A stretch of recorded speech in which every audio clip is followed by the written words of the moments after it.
Jadi nggak ada session bebas lagi. Pak Menteri, boleh koboi tapi ada isinya. Siap. Makasih Pak.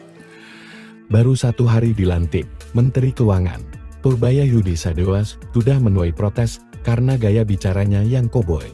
Netizen tak percaya dengan gaya bicara Purbaya. Apakah dia lebih baik dari Sri Mulyani? Kali ini, di hadapan para pimpinan Komisi 11 Dewan Perwakilan Rakyat DPR RI dalam rapat kerja raker perdananya, Purbaya menuai kritik dan kena semprot.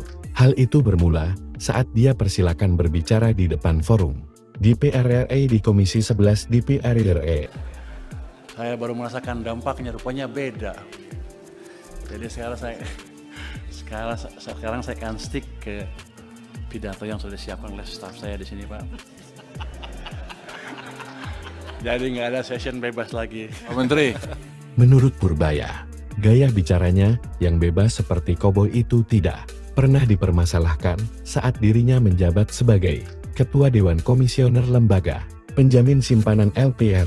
Namun, hal itu tidak lagi sama saat dirinya kini menduduki posisi sentral sebagai Menteri Keuangan. Pak, kunjungan saya yang pertama sebagai Menteri Keuangan, betul Pak. Biasanya sebagai LPS. Kalau waktu ketua LPS saya katanya ngomongnya kayak agak koboi, sekarang nggak boleh saya.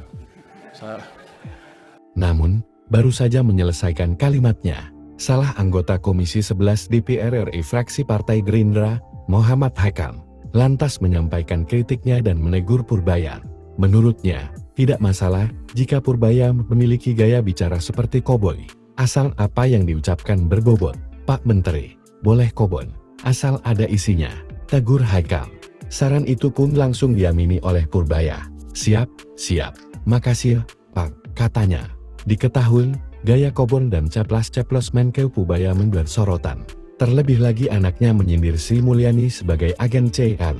Purbaya sesumbar akan bisa mengembalikan kondisi ekonomi dan keuangan Indonesia dan lebih baik dari Sri Mulyani. Namun sikap itu justru menuai kritik karena dianggap takabur dan jemawa.